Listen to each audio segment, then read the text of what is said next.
Assalamualaikum warahmatullahi wabarakatuh. Selamat pagi anak-anak, kembali lagi dengan Pak Sam. Semoga kita semua dalam keadaan sehat walafiat tanpa kekurangan suatu apapun. Amin amin ya rabbal alamin. Kembali di pelajaran pendidikan agama Islam, masih di pelajaran 3, indahnya nama-nama Allah Subhanahu wa taala. Kemarin kalian sudah melakukan PTS, penilaian tengah semester. Mudah-mudahan nilainya bagus, mudah-mudahan nilainya memuaskan. Bagi yang belum, tetap semangat lagi belajar dan berdoanya, lebih giat, lebih semangat. Selamat anak-anak untuk kalian yang sudah melakukan pertemuan tatap muka terbatas. Walaupun kalian PTM, tetap nanti ada tugas dari Bapak, yaitu tugasnya ini. Nanti tugasnya ada di video ini. Nanti waktunya akan Bapak perpanjang lagi. Dan sebelum kita mulai, mari kita berdoa. Mudah-mudahan kalian paham, mudah-mudahan kalian mengerti. Ila hadiniyah wa ala kulli niyatin sholihah wa ila hadratin nabil mustafa rasulillah sallallahu alaihi wasallam. Al-Fatihah. A'udzubillahi minasyaitonir rajim. Bismillahirrahmanirrahim. Alhamdulillahirabbil alamin arrahmanirrahim maliki yaumiddin. Iyyaka na'budu wa iyyaka nasta'in ihdinas siratal mustaqim siratal ladzina an'amta 'alaihim ghairil maghdubi 'alaihim waladdallin. Amin. Anak-anak, sambil dibuka di buku kalian, disimak di buku kalian.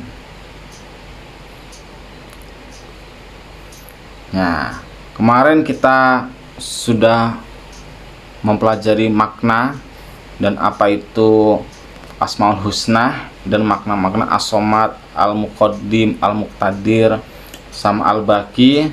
Sekarang kita cara mengakui sifat-sifat 4 Asmaul Husna itu.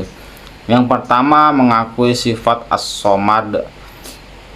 Yang pertama yaitu menjadikan Allah Subhanahu wa taala tempat meminta yang utama dalam semua keinginan kita yang baik.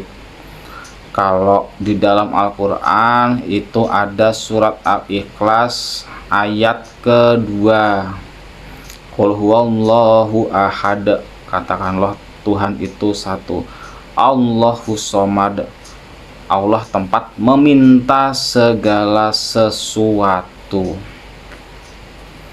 Kalian berdoa yang baik-baik, mendoakan teman kalian siapapun itu yang baik-baik, insya Allah kalian juga ketularan baik, atau bahkan nanti kalian akan menjadi orang baik. Karena apa? Mendoakan orang lain itu seperti kalian melempar bola ke tembok. Jadi bola itu akan memantul kepada diri kalian sendiri. Ya, atau kalian meminta hal-hal yang baik, kepintaran atau kecerdasan atau teman-teman yang solehah atau panjang umur, keberkahan, lancar rezekinya, insya Allah Allah akan mengabulkan doa-doa kalian. Yang kedua, berusaha menjadi orang yang bermanfaat bagi orang lain dalam kehidupan sehari-hari. Contohnya, ketika ada di masyarakat ada gotong royong membersihkan selokan atau membersihkan apapun di jalanan, gotong royong RT atau RW, maka kalian membantu, itu bermanfaat. Atau kalian mengantar atau membantu ibu kalian mengantarkan makanan, atau menolong teman kalian yang sedang kesusahan, itu nanti kalian dikenang sebagai orang yang bermanfaat. Yang ketiga, berusaha membantu teman di sekolah ataupun di rumah dengan tenaga, pikiran, dan tutur kata yang santun. Maka ketika kalian itu ada seseorang membutuhkan bantuan kalian, bantu dengan uang. Ya, kalau butuhnya uang. Kalau tidak bisa dengan uang, dengan tenaga. Kalau tidak bisa dengan tenaga, dengan pikiran. Kalau tidak bisa dengan pikiran, doakan. Dan jangan berkata yang buruk. Yang kedua, sifat Al-Muqtadir, yaitu menjadikan Allah Subhanahu wa taala sebagai tempat berlindung, karena Al-Muqtadir itu kan artinya yang maha kuasa. Jadi kalian berlindung dimanapun selain Allah tetap akan hancur. Contoh gini, kalian berlindung di gedung yang tinggi, ya gedung yang tinggi itu bisa runtuh karena buatan manusia.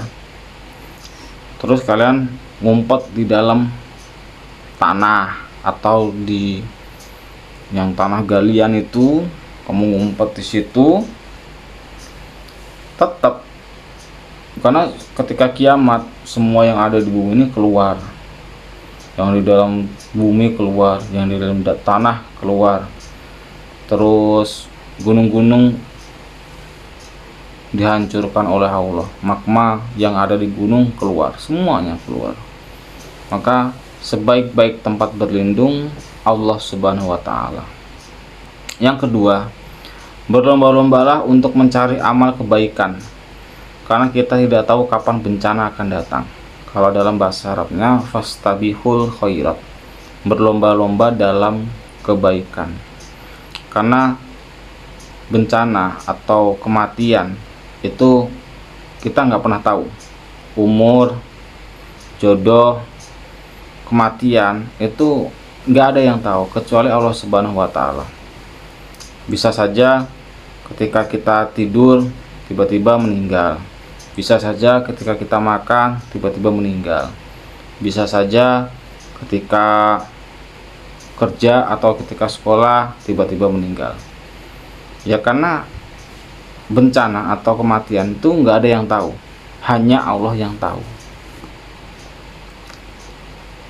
Lanjut, yang ketiga, mengakui sifat Al-Muqaddim. Al-Muqaddim artinya maha terdahulu.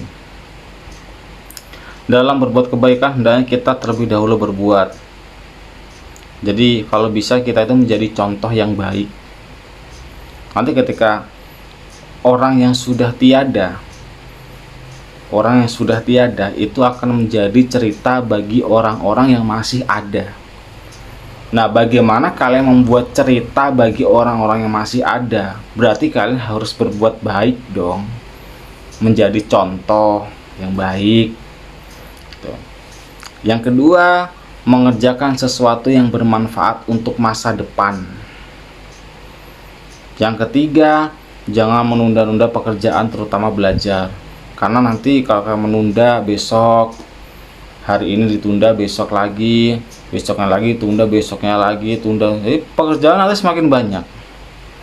Ya kayak PR, nanti seringnya main.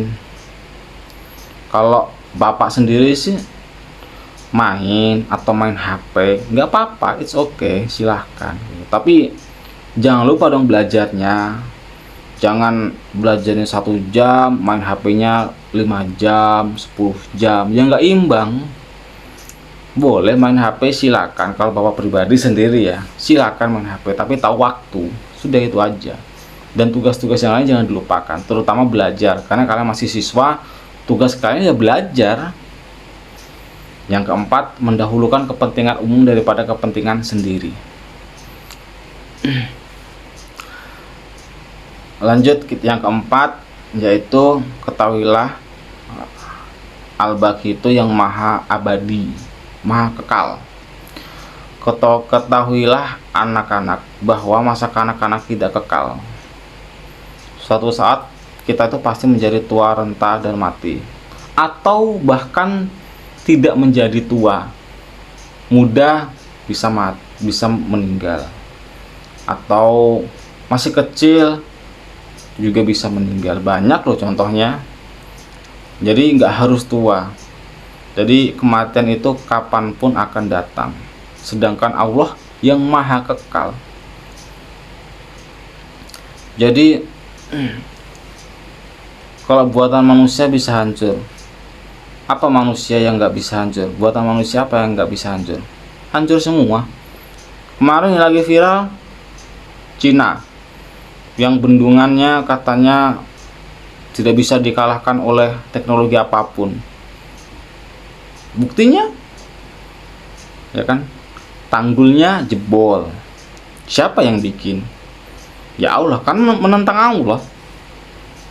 Sesuatu yang menantang Allah, ya buktikan. Contoh gini, kalau kalian tidak menyembah selain Allah, selain Tuhan, ya tidak apa-apa, kalian mencari Tuhan selain Allah nggak apa-apa. Tapi buktikan prestasi Tuhan kalian itu apa. Gampang kan? Kalau Allah sudah jelas prestasinya, menciptakan langit dan bumi, gitu loh. Dan Allah tidak butuh sholat kalian. Allah nggak butuh puasa kalian. Yang butuh itu siapa? Ya kamu, ya kalian. Apakah kalau kalian nggak sholat terus kerajaan Allah runtuh? Apakah kalau kalian nggak puasa terus kekuasaannya Allah hilang? Terus ketika kamu nggak berbuat baik, terus Allah itu cemas? Enggak, Allah nggak sama sekali cemas. Sholat itu untuk kamu, puasa itu untuk kamu, semua ibadah yang kamu lakukan di bumi ini itu untuk kamu. Karena ketika nanti di akhirat itu kamu memanen apa yang kalian tanam di bumi. Sedangkan Allah nggak butuh, semua itu nggak butuh. Kalian yang butuh. Kalau inna sholati wa nusuki wa mayahya wa mamati, sesungguhnya sholatku, ibadahku, matiku hanya untuk Allah Subhanahu wa taala. Itu untuk Allah Subhanahu wa taala. Maksudnya ketika kalian ibadah itu semata-mata karena Allah, jangan karena manusia. Maksudnya itu seperti itu, yang doa yang sebelum Al-Fatihah itu, yang doa iftitah itu. Jadi ketika kalian ibadah, ya dilakukan semata-mata karena Allah. Kalian butuh kepada Allah. Karena ketika kiamat nanti tidak ada suatu pertolongan pun kecuali pertolongannya Allah Subhanahu wa taala, dan ada orang-orang atau siapapun dengan izinnya Allah yang bisa menolong. Ingat, tetap dengan izin Allah Subhanahu wa taala. Yang kedua, waktu yang ada akan cepat berlalu dengan peredaran bulan dan matahari. Suatu saat matahari pasti akan terbit dari barat dan bulan dari timur. Kalau sekarang ini kan matahari dari timur, tenggelam di barat. Nah, suatu saat pasti nanti akan bisa seperti itu. Jadi ya persiapkan amal kita, persiapkan ibadah-ibadah kita. Semoga kita semua nanti berkumpul di surganya Allah Subhanahu wa taala. Amin amin ya rabbal alamin. Ya anak-anak ya, tugas kalian itu nanti merangkum apa yang Bapak sampaikan di video ini. Setelah itu nanti kalian upload di link. Dan bagi yang PTM atau masuk ke sekolah, tetap kerjakan.